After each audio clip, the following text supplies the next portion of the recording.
রাত বাজে ৩টা, আর এই ৩টার সময় শীতের মধ্যে এরকম গরম গরম ভাত ভাজা কাম ফ্রাইড রাইস যদি রান্না করা হয় আর সেটা ঘাপুস ঘুপুস করে খেতে, সাথে হরর মুভি বা নাটক দেখে, তাহলে কেমন যে একটা ফিল হয় এটা কাউকে বলে বোঝানো সম্ভব না। রাত ৩টার সময় আমার এত ক্ষুধা লাগছে যে আমি ফ্রিজ থেকে শপিং করে নিয়ে আসছি। দেখেন যারা ছিল ফ্রিজে সবজি, ফুলকপি, বাঁধাকপি, পেঁয়াজ পাতা, ধনে পাতা, গাজর, টমেটো, কাঁচামরিচ, এভরিথিং নিয়ে আসছি। কারণ আমি জানি আমি ক্ষুধা লাগছে, আমি খাবো, যেহেতু সীমান্ত আমাকে হেল্প করবেই, তাই আমি সীমান্তকে কিছু চপ করতে দিলাম আর নিজে কিছু কাটাকাটি শুরু করলাম। আমি গাজর ছিলছি, গাজরগুলো একটু হালকা পাতলা পিস করছি, নিজেও চাবাইছি। আর সীমান্ত মনে হয় বাঁধাকপি কাটছে আর গাজরগুলো কুচি কুচি করছে। সীমান্ত খুব ভালো রান্না জানে, এটা অনেকেই হয়তো জানে, আবার যারা জানে না তাদের জন্য বলি, আমি তাকে দিয়ে জোর করে করাই না। বিয়ের আগে থেকে সে, ছোটবেলা থেকে সে অনেক ভালো রান্না পারে, আমার চেয়ে বেশি ভালো পারে। না, মানুষ তো বলবে আপনি জামারিদের রান্না করাচ্ছেন, নিজে কিছু করতেছেন না, এইটা তো তখন বলবে, আমাকে এক্সপ্লেন করতে হবে তখন। এরপর আমি টমেটো একটু কাটাকাটি করছি, পেঁয়াজ এনে দিছি, আর দেখেন ও কি সুন্দর করে চুপচুপ করতেছে। কিন্তু পেঁয়াজ কাটতে কাটতে বেচারা কাইন্না দিছে, আমি আপনাদের দেখাই, দেখেন একদম কানতেছে সে। পেঁয়াজ কাইটা একটা পেঁয়াজে কিন্তু কাটছে, বেশি না, মাত্র একটা পেঁয়াজ কাইটা সে কানতেছে। যাই হোক, এরপরে মনে হলো আচ্ছা যেহেতু সবজি দিচ্ছি, এত প্রকার সবজি আছে ভাতের সাথে, তাহলে একটা ডিম দিই। আর সাথে তখন সীমান্ত বলো, তাহলে ডিমের সাথে এক কাজ করো, ফ্রিজের মধ্যে নাগেটস আছে, নাগেটস নিয়ে আসো। চিকেন পপকর্ন ছিল, ও আচ্ছা ঠিক আছে, ওকে। তো ফার্স্ট টাইম ভাবছি যে আমরা একটু কিপটামি করি, একটা মাত্র ডিম দেই, একটা ডিম দিয়ে ইয়া করি, মানে সয়া সস দিয়ে বিট করে একটা ডিম ফার্স্টে ভাজছি। তারপর সীমান্তর কাছে মনে হয়েছে যে না, একটা ডিম কম হয়ে যাবে, কোনোভাবেই এখন একটা ডিম খাওয়া যাবে না, আমার এখন নাগেটস মানে পপকর্নও নিতে হবে, চিকেন পপকর্ন, সাথে আরেকটা ডিমও অ্যাড করতে হবে। আমি ওকে বলছিলাম সীমান্ত বেশি হয়ে যাবে, এত পরিমাণ সবজি আমরা নিছি মনের খুশিতে, বেশি হয়ে যাবে, বাট কে শুনে কার কথা। তো সীমান্ত ওটা সরিষা তেল, সয়াবিন তেল দিয়ে ভাজা ভাজা করছে। আর এটা হচ্ছে নাগেটস না পপকর্নটাকে ছোট ছোট পিস করে নিছি। আর ওই চুলায় আমি একটুখানি দেখেন গাজর, টমেটো, কাঁচামরিচ, পেঁয়াজ, এভরিথিং দিয়ে ভাজা ভাজা করতেছি। কিন্তু আমি একটু গরম ভয় পাই, সবাই ভয় পাই, এটা নর্মাল। কিন্তু আমার অবস্থা দেখে আপনারা ভাবতেছেন যে এরকম করে কেন, বাট সরি, তেল ছিটতেছিল প্রচন্ড পরিমাণে, এই জন্য আর কি। এরপর সীমান্ত আর আমাকে সেখানে দাঁড়াতেই দেয় না, সে বলছে তুমি যা মন চায় তাই করো, ঘোরাঘুরি করো, এখন আমি রান্না করবো। এরপর সে গোলমরিচের গুঁড়া দিছে, সে লবণ দিছে, আর কি কিছু দিছো, সয়া সস একটু, আর কিছু না। হ্যাঁ,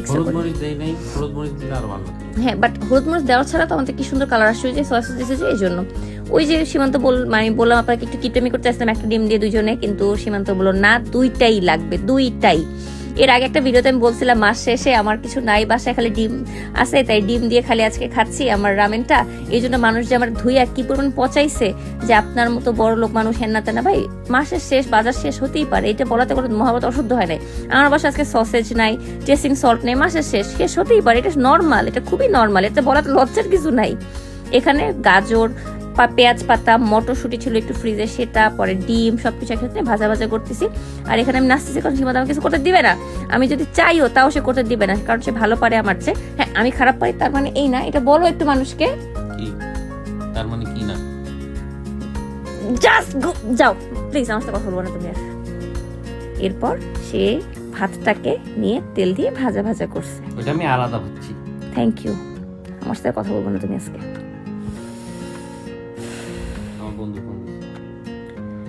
এরপর ভাতটা ভাজা ভাজা করছে, তার মধ্যে এই যে দেখেন তেলটাতে একটু ভাতটা ভাজা, তার কাছে মনে হয়েছে ভাতটা ফ্রিজে ছিল, ঠান্ডা ছিল, আমি যদি একটু ফার্স্টে ভাজা ভাজা করি তাহলে একটু খাইতে ভালো লাগবে। এরপর ভাত ভাজার মধ্যে সে আবার অ্যাড করে দিয়েছে সবজিগুলো। খেতে কেমন হয়েছে সেটা আমি আরেকটু পরে বলবো, বাট আমার একটু পছন্দের একটা জিনিস হচ্ছে টেস্টিং সল্ট, এটা মিসিং ছিল। এখন অনেকেই বলবেন এটা খাবারের জন্য ভালো না, একটু চিনি অ্যাড করে দিলে খুব একটা প্রবলেম হয় না আমার ধারণা, বাট ওইটার টেস্টটা ছাড়া আমার সবকিছুই খালি পাইনছে লাগে। বাট কালারটা যা হয়েছে দেখেন, সবুজ আছে, মানে অরেঞ্জ আছে, টমেটো আছে, লাল অরেঞ্জ কালারের গাজর আছে, আবার বাঁধাকপি আছে, মানে সবকিছু মিলে। হ্যাঁ, খাবারটা একটু বেশি হয়ে গেছিল, আমরা দুজন খেয়ে শেষ করতে পারিনি, সকালের জন্য আবার রেখে দিছি, ওটা সকালে আবার খেয়ে ফেলছি, সমস্যা নেই। কিন্তু যা হয়েছিল খাইতে ভাই, এই যে শীত, তখন বাজে রাত 4টা, তখন আমি মোশাররফ করিমের মনে হয় নতুন একটা নাটক আসে পেটকাটা মদিনেশ্বর, ওটা হচ্ছে চরকিতে, ওটা দেখতেছিলাম, ভূতের নাটকটা দেখবো, তখন আমি এটা রান্না করে নিয়ে বসছি। আচ্ছা আমি করে নিই, সীমান্ত করছে ওকে ফাইন, আমি তো পারি না রান্না, আমার রান্না তো মজাই হয় না, এটাই তো, তাই না, ঠিক আছে, এটাই।